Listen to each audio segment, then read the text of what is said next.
brilliant ideas, powered by Hyundai Motor.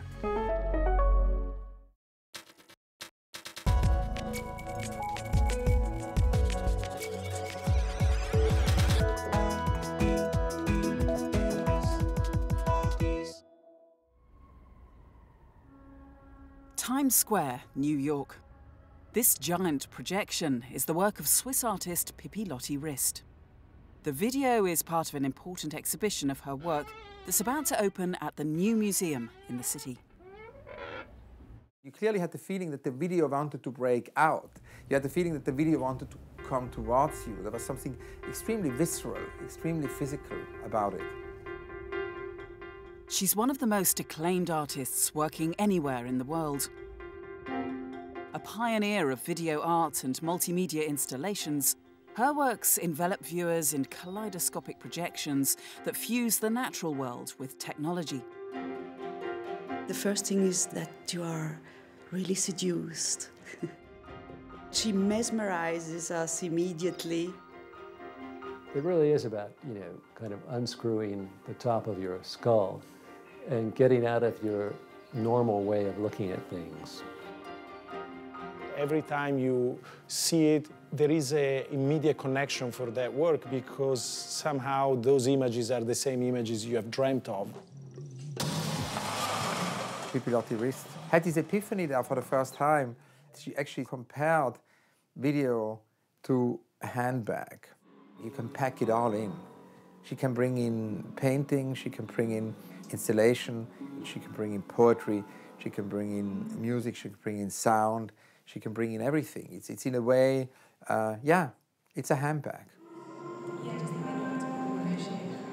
Of course, there is art deals with all the inequality and problems, which I appreciate a lot. But for me, I decided not to use my force to always tell what's wrong, but sucking out the possible pleasures of daily life and of our extreme, complex body. It's just what I want to give back.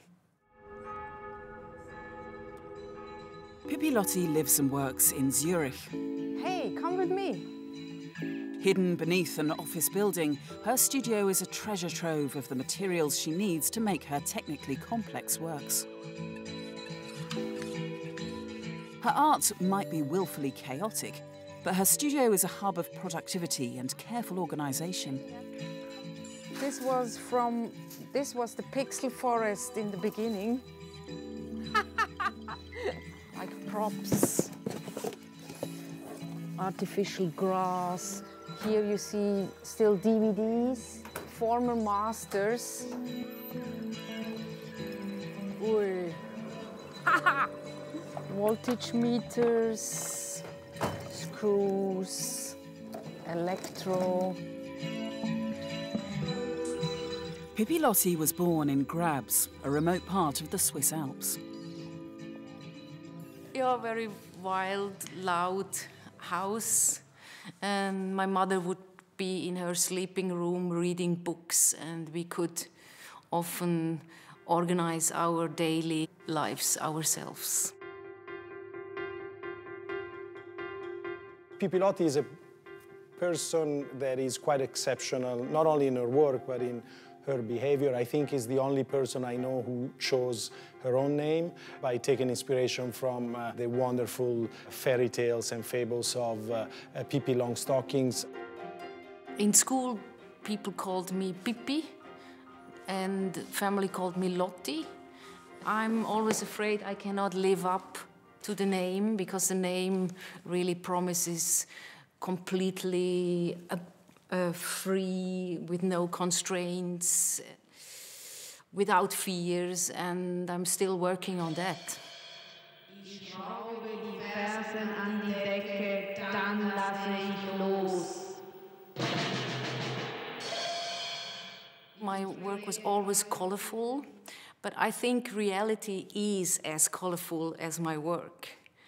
And I remember in the video class, my teacher would say, "No, these colors you can't use. They are too primary and that's true. Then I even more use them because he didn't want them.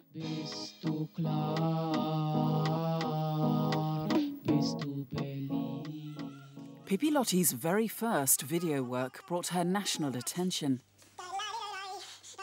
Switzerland in the 1980s was obviously a very different mediascape than it is today. You just have to think that television was largely a state monopoly. So imagine what it means for a 24-year-old girl to, in a sense, take control or storm the media, and by creating this video and acting as a crossover between a diva and a goof.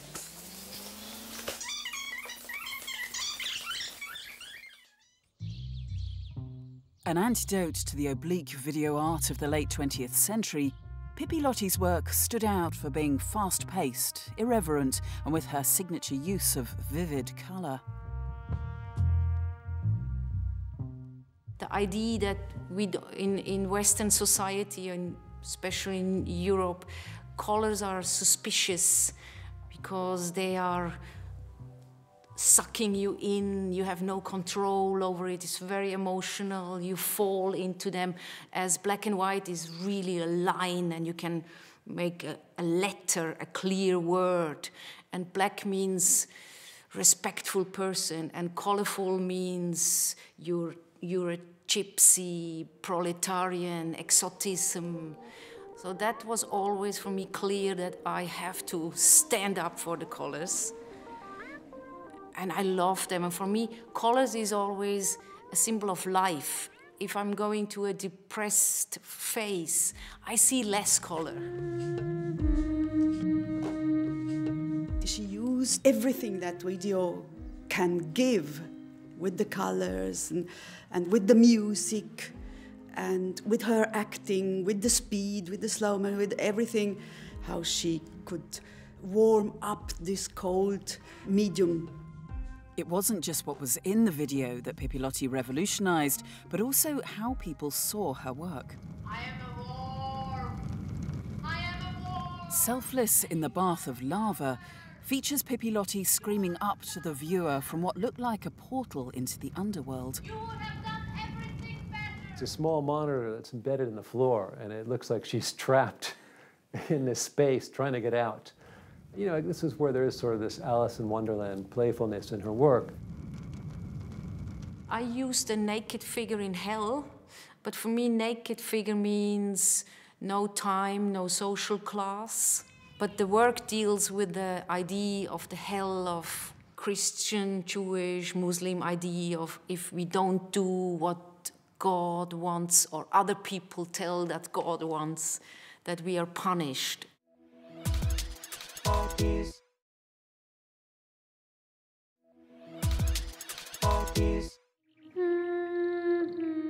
Pipilotti Rist is a Swiss artist known for her immersive installations, bewitching use of colour, and idiosyncratic take on life.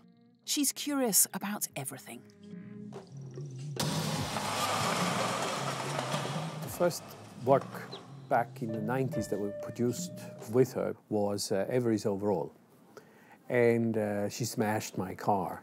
The figure who is smashing the cars is representing the human in the 20th or 21st century. She stands for us that we accept so many things are just given. And she does an action to pretend that smashing the cars would be also given normal, that she would do that every day. This beautiful transgression, yeah, feeling free to do something in a wonderful way, because it is a flower, it's with the force of nature to transgress against what is also very aggressive, like a car or the industry. In the car, these little contained boxes, it's like she's trying to smash open that contained box of our own thinking. And it is sort of this symbol of just kind of, you know, bourgeois individuality. Everyone's got their car parked. And I think that's a good kind of manifesto for what she's trying to do with her art, to take something beautiful, like someone walking down the street with a rose, but then to really crack open our locked down, self-contained view of the world. The film is made even more resonant by the fact that it's shot in the streets of Zurich, which is a city many people associate with a certain idea of order and discipline, and here you have this explosion of colors and unconventional behavior, which is a defining feature of all of Pipilotti's work. It was a wish to encourage us to think about if we change our daily rituals very slightly, it can have a big effect. Her video Pickle Porno, or Zit Porn, was a reaction to the explosion of video pornography in the 90s. It explores how porn might be reimagined from a female perspective. What she is doing is putting forth a very different idea of how you could look at a female body. It's a very up-close, cellular version almost, a sense of a celebration of a kind of sensuality that's not geared towards voyeurism. It's much more interesting to be part of a sexual act than to watch it. In general, I think women prefer to know what the other feels and sees inside in a sex moment than looking from outside to animals. I had the chance to show the human being like a lizard, because we try always to look like a race car without the chaotic structure we actually are. And when we kiss somebody, and I'm very short-sighted, I can open my eye and I see all the wrinkles and all the little pores. Ooh, a zit and pornography, and like, so who finds what disgusting and what is actually disgusting? And isn't the zit just something supernatural and it's just part of it? All these little bits that you're like, oh, this is disgusting, but it's not disgusting in her world. For the last 15 years, Pipilotti has focused on making installations that go beyond the single-channel video screen. She's involved in every step of production, from filming and editing to design and installation. Great job. You're the best. I think she's a total control freak from the beginning to the end. But what hasn't changed is everything starts with her camera, which she uses like an extension of her body. There is something when you look at Pippi's videos that feels like somehow there's an organic kind of camera work, where the camera's often moving, it's fluid, and it's just observing details, going in very, very close, in a way that also conjures a kind of curiosity about what things are made of, you know? Her use of cameras is the one of a painter using a brush and color. And, you know, this is vintage Pipilotti's coming, you know, very close, going away, moving around. It's a beautiful, beautiful way, like water over the clouds. Pipilotti's installations use high-tech cameras, complex editing techniques, animation, music, and soundscapes to explore the relationship of technology with the natural world. In her fantastic Edenic landscapes, it seems like nature and the digital are united in the ecstasy of communication. She has hinted to the fact that if we do treat technology properly, with respect and with enthusiasm, maybe new possibilities can be opened. The possibility to break out of the square was given by the projectors. And then the projector is like, wow, it's like a wonder lamp. But for me, any light, any technique is always a very simple copy of the sun. The sun would be the strongest projector. She explained also to me how it is important for her to always use the latest technology, because her intention was always to represent as much as possible what she thinks we actually see. She was definitely a pioneer in terms of trying to create expanded installations for video, for projecting videos in different kinds of places. And the audience then is lying down on cushions. And there is a sense of, gosh, I'm going to check all my everyday worries and thoughts at the door, and I'm going to just float down the river of these images and see where they take me.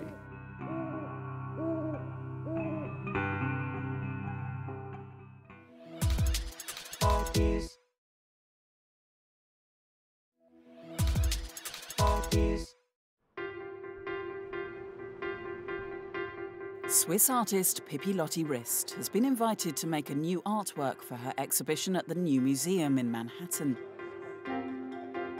She found inspiration in a very different environment, the muddy banks of the Rhine on the border of Austria and Switzerland. When I went down with the camera, I discovered a world I have not imagined. That when the sea lilies rot, they produce gas. So under the sea lilies are a lot of gas bubbles. And I thought, wow, that's like Monet from the other side. And I was so fascinated by the world there and the colors and also the dirt. I was really obsessed with dirt. I wanted to be as dirty and stinky as possible. So I just went in. It was a physical experience, but then also opening up for me a new world.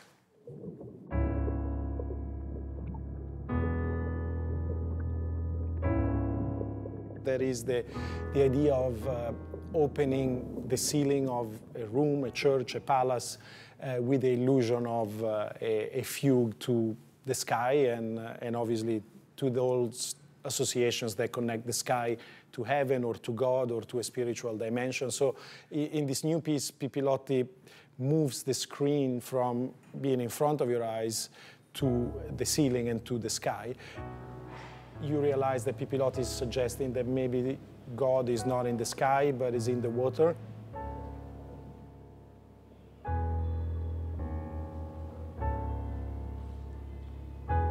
I never understood why I should limit myself on a normed format. Why not use the whole space and welcome the visitor who is not sitting home in front of the TV or today in front of the telephone, but really takes the effort and the ritual to come there.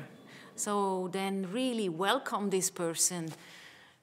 And with light and projector is just the most welcoming and positive and energizing way.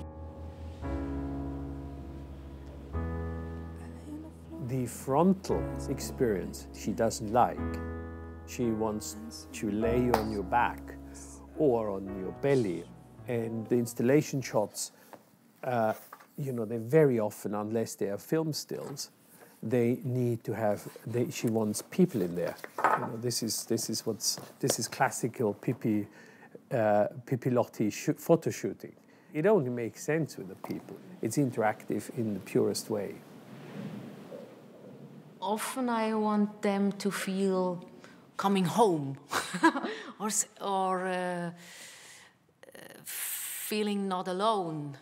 Or in that new work, 4th floor, I wanted them to feel like even if you're completely in the mud, that there is a breakthrough. Also on show is a work in which Pipilotti shatters the screen entirely, breaking it apart, pixel by pixel. We're surrounded by moving image now and produce it ourselves as well. And now all of a sudden there's an overload of information. And she said, well, I want to break this down again in single pixels. And we just look at the single color dots again. It was important to me that from the beginning that they are not in a geometric order, that the distances between them are in a way organic or coincidentally, and that people could walk through the pixels. And I'm convinced that our brain looks a bit similar, that all the thinking and the neuron synapses are also little electrical low voltage signals. Probably that's the reason why people reacted so strongly to it. She often works with scale, that just the imagination that you yourself get to the size of almost of a pixel, or your eye, or your face. I mean, you are tiny as a pixel almost. So you would have to go many meters back to actually see that it is a video image.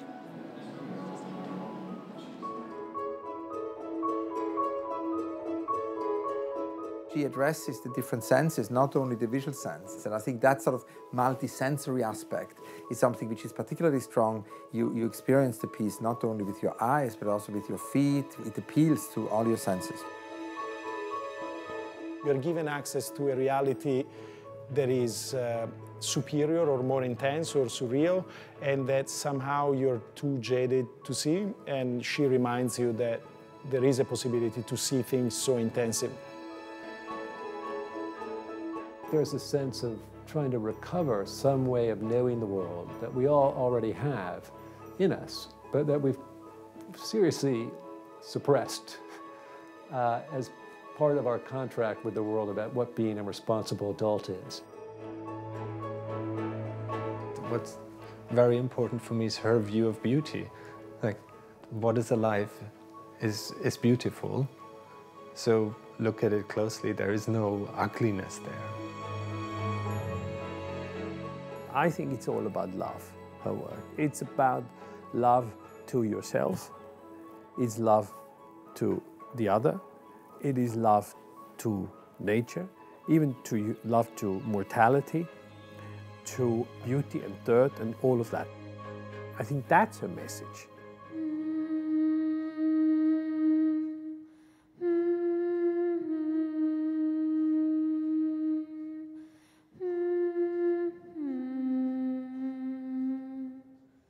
I get often critiqued that celebrate pleasure or celebrate beauty is often treated as being corrupt.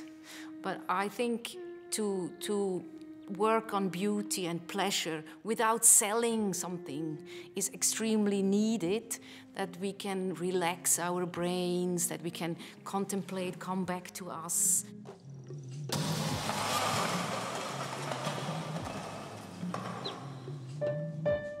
Advertisement always tries to tell us how individual we are and we need this product now, but we are such a tribe. And if I can contribute to that ritual to feel a tribe again, then I'm lucky.